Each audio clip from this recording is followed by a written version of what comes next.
Research is the holy grail when it comes to being successful on Etsy, as you need to understand what customers are actively searching for and also what they're actively buying. But when you're starting out, I understand it can feel extremely overwhelming, especially as you might be on a tight budget. Well, not to worry, I'm going to spill the tea as to how you can find winning niches without the use of Erank. Yes, you heard it right. I'm going to share with you specific tactics and methods that you can use to get you started on your journey of finding winning niches on Etsy without breaking your piggy bank. Let's dive in. But before we get started, make sure to hit that subscribe button and click the bell icon so you can never miss any of my videos. The first technique is super simple, yet highly effective. It all starts with Etsy's search bar. This little box is your gateway to uncovering hidden gems. You're going to type in any keyword related to your interest, passion, or target audience and watch the magic unfold. However, it's very important every time that you open a window that it is in an incognito mode. So within your browser, make sure that you open an incognito window because Etsy's like any other website out there. It has cookies, and hence if you've searched in your normal browser and you've done other searches, it's going to show you listing based on your history search. And we definitely want to avoid this. This is really important to enable you to have items that are completely neutral. If we do a search for necklace, for instance, as you can see, the search result page presents us with a plethora of different options. But if we pay close attention to the filter on the left-hand side, these filters can be our best friends in discovering niche and different market with significant potential. So we're going to click on the filter and we're going to click on star seller. And then we're going to manually go into the URL and we're going to include best seller. The reason you want to do that is because you want to have an insight as to what are some of the best sellers for the specific category or different item that you are searching for. For whatever reason, Etsy took that filter out, but as I'm showing you now, you can easily look for it manually by using this very powerful trick. Now,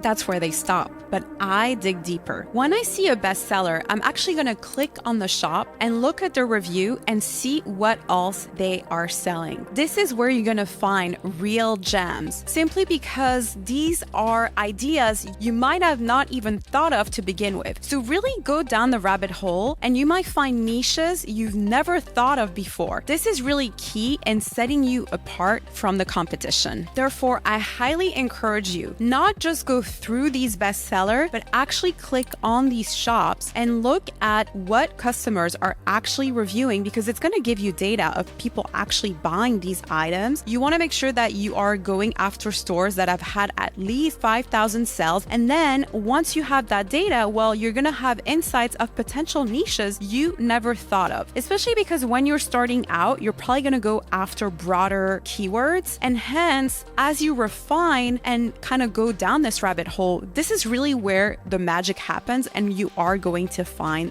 these nuggets of information. My next technique involves leveraging social media platforms like Instagram, Pinterest, and Facebook. These platforms are a treasure for inspiration, trends, and also insights about your potential audience. So if we start with going on Pinterest, for instance, and doing a quick search for necklace, we can simply stumble upon jewelry stores, and then we can start actually clicking on their stores and finding products that are best sellers by simply looking at the listings or products that have the most amount of reviews. This is going to be a great way for you to get plenty of inspiration because, again, you're not just limiting yourself to simply looking on Etsy. Another way that you can do that is also by going on Instagram. You can do a quick search for daughter necklace, for instance, and we're going to find trending reel, the most popular reels. And then we're going to actually click to find and look at these accounts and look at what is actually getting the most engagement. That's why we have to pay attention to. Also looking at trending hashtag or trending niches. We want to see what people are clicking on and what are products that people are actually commenting. Whatever has the most engagement is going to be some insights for you that people like this specific item and there's actual demand. Really, the key, guys, is obviously doing your research on Etsy is very important, but having the ability to also look outside of Etsy is what's going to give you an edge. And a lot of Etsy sellers, when starting out, they're really laser focused on Etsy. It almost puts blinders on their ability to see opportunities. So I really want to encourage you to really dig around and go on these rabbit holes, because you're going to find plenty of opportunities through going on Pinterest, through going on Instagram, and looking at what is trending. It's also going to give you insights as to what people are currently buying. Hence, going through that extra step will make all the difference. So now that you know how to navigate through Etsy search results and also do some research on social media, it's time for our next strategy. Take a closer look at the top selling items in a particular niche. What makes them popular? Are they any unique features or designs that set them apart? Analyzing these successful products will give you valuable insight into what customers are actually looking for. Ready for our final technique? Brace yourself, because this one is a hidden gem. Etsy publishes quarterly market insights on shopping trends based on industry research and Etsy's search data. The insights can inspire you for print-on-demand products idea or understanding overall trends and what are consumers into. So grab a pen and paper or open a note-taking app, because you'll want to jot down all these discoveries. Look for recurring themes, patterns, or gaps in the marketplace that you can use for your specific store. Remember, the key is to find a balance between what's already selling well and what you can bring into the table that's different or better. Thank you so much for watching, guys. If you found this video helpful, don't forget to hit the like button and subscribe to my channel, especially if you like to hear the sound of cha-ching. Happy cha-cha-ching!